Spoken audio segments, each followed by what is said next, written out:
పోటీ చేశాం, మీరు ముగ్గురు పోటీ చేశారు. ముగ్గురు పోటీ చేసి మాకు 100% స్ట్రైక్ రేటు, మాకు అద్భుతంగా ఉంది, అమోఘంగా ఉందని ఊరికి మీరు సొల్లు వాగుడు వాగుతుంటే ఏం చెప్పాలి నాకు అర్థం కాల. ఇలాంటి దుర్మార్గమైనటువంటి కార్యక్రమాలు ఇవాళ మీరు చేస్తున్నారు అనే ముందు 10 సార్లు ఆలోచించుకోండి. పవన్ కళ్యాణ్ గారు అయితే జగన్మోహన్ రెడ్డి గారిని జర్మనీ వెళ్ళమని అడగొచ్చు, రాజకీయాలు వదిలిపెట్టి, ఇక్కడ రాజకీయాలు వదిలిపెట్టి. మేము మాత్రం కార్పొరేటర్కి తక్కువ, ఎక్కువ, ఎమ్మెల్యేకి తక్కువ అని 2 చోట్ల నిలబడి ఓడిపోయి గతి లేక 3-4 పార్టీలతో కలిసి 15 సంవత్సరాల తర్వాత శాసనసభకు వచ్చినటువంటి పవన్ కళ్యాణ్ గారిని ఏమన్నా అంటే మాత్రం ఒప్పుకోరండి. ఇది మీరు ఒక్కసారి ఆలోచించుకోండి. మమ్మల్ని అనే ముందు మీరు కూడా దానికి సిద్ధంగా ఉండండి. మిమ్మల్ని అనగానే ఊరికి రెచ్చిపోయి అది కూడా తెస్తాం, ఇది కూడా తెస్తాం అని పిచ్చి వాగుడు వాగొద్దని కూడా ఈ సందర్భంగా నేను చెప్పదలుచుకున్నాను.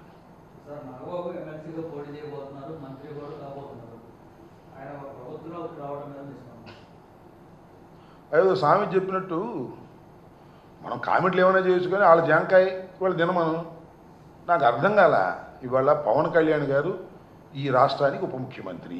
ఓకే, పవన్ కళ్యాణ్ గారి మీద అనేక మంది ఆశ పెట్టుకున్నారు. అక్కడక్కడ కొంతమంది బీసీలు, అందరికన్నా మించి మా కులస్తులు, కాపువారు ఏమనుకున్నారంటే వాళ్ళు చిరంజీవి గారు ముఖ్యమంత్రి అవుతాడని చిరంజీవి గారు వెంట వెళ్ళారు. ఆయనకు 18 సీట్లు ఇచ్చారు. పవన్ కళ్యాణ్ గారు ఏమన్నా ముఖ్యమంత్రి అవుతాడేమని ఈయన ఎమ్మటి వచ్చారు. సరే ఉప ముఖ్యమంత్రి అయ్యాడు. పోనీలే అయితే అయ్యాళ్ళే, ఈసారికి అవుతాడు, రేపుసారికి వెళ్తాడు అనుకున్నారు. నేను అడుగుతా ఉన్నానయ్యా, ఇంకెవరు లేరా రాజకీయాల్లో?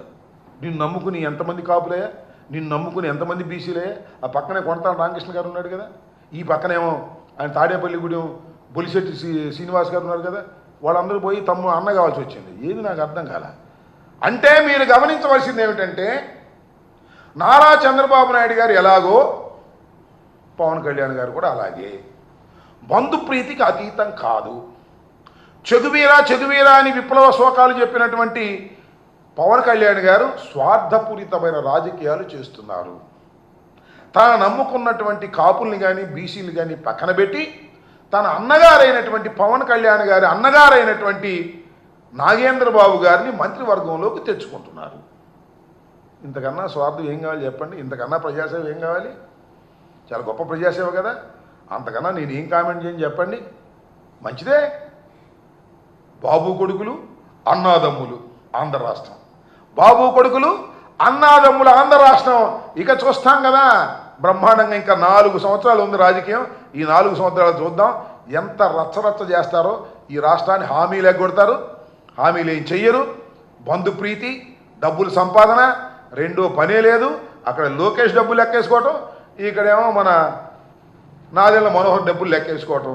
ఇది తప్ప రెండే పనే లేదు. వాళ్ళ బంధువులు వీళ్ళ బంధువులు తీసుకుని రాజకీయాల్ని రచ్చ చేసే కార్యక్రమం చేస్తున్నటువంటి దుర్మార్గమైన రాజకీయాల్ని ఆంధ్ర రాష్ట్ర ప్రజలు ఇంకా 4 సంవత్సరాలు భరించవలసినటువంటి అనివార్యమైన పరిస్థితి ఉందని నేను భావిస్తున్నాను. సారీ, ఏదన్నా జమినీ ఎన్నికలు వస్తే నేను చెప్పలేను.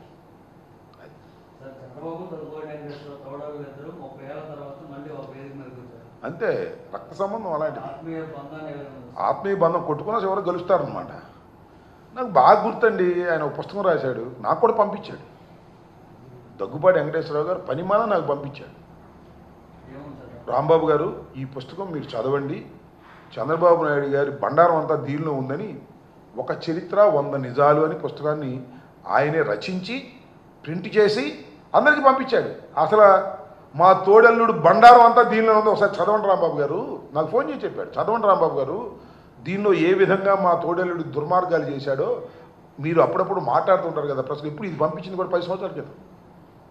సో దీన్ని బట్టి అర్థమవుతుంది ఏంటి, బంధుప్రీతి అనేది ఎవరిని ఆపదు, ఏదో సందర్భంలో కలిపేస్తుందని అర్థమవుతుంది దీన్ని బట్టి. ఇంకా వరుసగా వైసీపీకి సంబంధించి ఇంపార్టెంట్ లీడర్స్ అందరినీ టార్గెట్ చేసి ఏదో కేసు ప్రయత్నిస్తున్నారు. నిన్న మాజీ మంత్రి రోజా మీద కూడా. ఇప్పుడు చంద్రబాబు నాయుడు గారి ప్రభుత్వం వైఎస్ఆర్ కాంగ్రెస్ పార్టీ కేవలం 11 సీట్లు మాత్రమే తెచ్చుకుంది, ఈ పార్టీ మనుగడ లేదు అని అనుకోవడంలా వారికి తెలిసినటువంటి సత్యం ఏమిటంటే, ఈ కూటమి ప్రభుత్వానికి 40% ఓట్ షేర్ తెచ్చుకున్నటువంటి వైఎస్ఆర్ కాంగ్రెస్ పార్టీ చాలా బలంగా ఉంది, శాసనసభలో బలహీనంగా ఉన్నప్పటికీ కూడా. కాబట్టి ఎలాగే మెప్పించాలి జనాన్ని? ఇచ్చినటువంటి వాగ్దానాలు నెరవేర్చడం ద్వారా మళ్ళీ ఎన్నికలకు వెళ్ళాలి.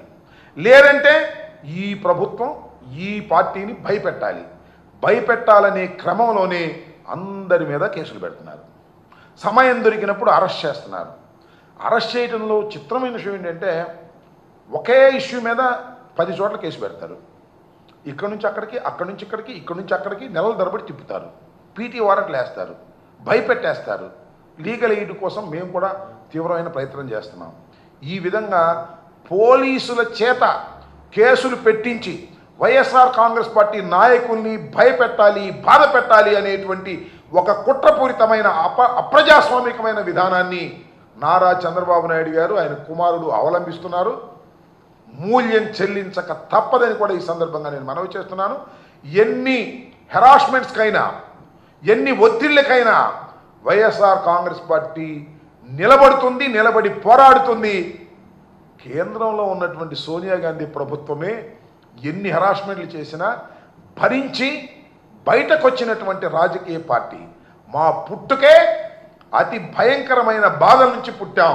ఒకవైపున డాక్టర్ వైఎస్ రాజశేఖర రెడ్డి గారి మరణం, ఆ చితిమంటలు, మరొక వైపున ఆయన కుమారుడైనటువంటి జగన్మోహన్ రెడ్డి గారిని 16 మాసాలు జైల్లో పెట్టిన మొక్కవాని ధైర్యంతో ముందుకొచ్చినటువంటి రాజకీయ పక్షం తప్ప ఎవరికో వెన్నుపోటు పొడిచి వచ్చినటువంటి రాజకీయ పక్షం కాదు.